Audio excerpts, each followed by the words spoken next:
परम मंगलमय जीवाचं परम कल्याण करणारी, साधकाला भक्ती सुखामध्ये नवो घालणारी, परम पावन आणि पवित्र अशी असणारी श्रीमद भागवत कथा ज्ञानगंगा आपल्या गावामध्ये आयोजित केलेला हा सोहळा आणि या सोहळ्याचा पाहता पाहता आजचा 5वा दिवस उजाडलेला आहे। आणि या 5व्या दिवसाच्या कथेमध्ये सर्व बसलेले कृष्ण उपासकांचं मनपूर्वक स्वागत आहे। श्रीमद भागवत महापुराण कथा श्री शुकाचार्य मुनी राजा परीक्षितीला सांगत आहे। नैमिष्य अरण्यामध्ये हाच संवाद श्री सूत महोदय 88,000 ऋषींना सांगत आहे। गंगा नदीच्या पावन किनाऱ्यावर सुखताल या ठिकाणी राजा परीक्षिती अगदी शांत चित्ताने दयेनं क्षमेनं आणि मनामध्ये कसलाही विचार न करता कथा श्रवण करत आहेत। शुकाचार्य मुनी सुद्धा त्यांना अतिशय उत्कृष्ट अशी कथा श्रवण करवत आहेत। म्हणून कथा ही कशी असली पाहिजे आणि कथेमध्ये भक्तही कसा असला पाहिजे हे या भागवत कथेमधून शिकायचं असतं। कारण जगावं कसं हे रामायण सांगतात, तसं मरावं कसं हे श्रीमद भागवत कथा सांगत असतात।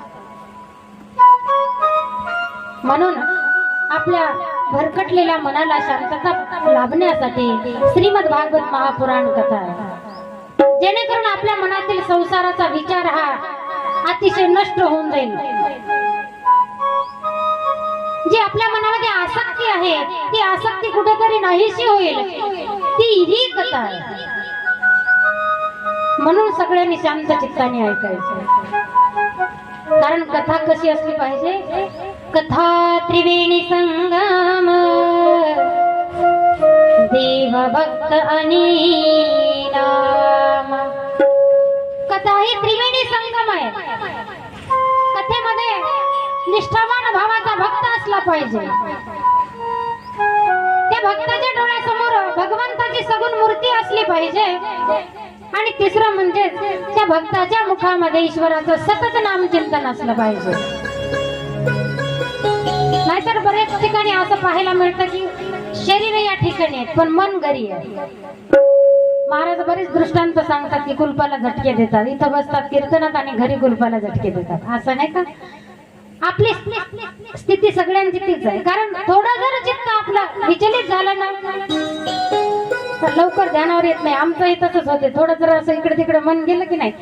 उदाहरण द्यायचं झालं तर कोणी मधात बोललं का जास्त उडबस केली की आपल्या डोळ्यासमोरचं जे चित्र आहे ते नाहीच होते, मग थोडा वेळ जातो त्याला सावरायला। अगदी त्या प्रकारे आपलं मन जसं या चित्रातून या चित्राकडे आणायचंय, संसाराच्या चित्रातून परमार्थाच्या चित्राकडे आणायचंय ना, मग त्याच्यासाठी श्रीमद भागवत कथा ऐकायची। आणि ऐकत असताना नेहमी आपल्या स्वतःच्या जागेवर एकाच जागेवर बसायचं आणि कथा श्रवण करायची। दररोज जागा नाही बदलायची। कारण ज्या जागेवर आपण बसतो ना त्या जागेवर बसण्याचं अनुष्ठान मिळत असतं आणि त्याचं पुण्यही आपल्याला लागत असतं। म्हणून कथा श्रवण करत असताना अगदी शांत चित्त असलं पाहिजे, एका जागेवर बसलेलं असलं पाहिजे, तरच कथेचं फळ आपल्याला प्राप्त होतं। कालच्या कथेमध्ये, कालच्या सत्रामध्ये आपण किती गोड कथा ऐकल्या, अनेको कथा ऐकल्या, देवाचे अवतारही पाहिले आणि संध्याकाळच्या वेळेला भगवान परमात्म्याचं आगमन आपल्या गावामध्ये झालं। किती आनंद व्यक्त केला महिला मंडळाने। कारण ज्या वेळेस देव गावात येतो ना त्यावेळेस आपल्याला तिन्ही सुखाची प्राप्ती होत असते। आधी दैविक, आधी भौतिक आणि आध्यात्मिक सुखाची प्राप्ती देव आपल्या गावात आल्याच्या नंतर होत असते। म्हणून आपण जो सोहळा साजरा केला किती गोड होता तो सोहळा। आणि त्या आनंदाच्या भरात किती सांगू मी, सांगू कोण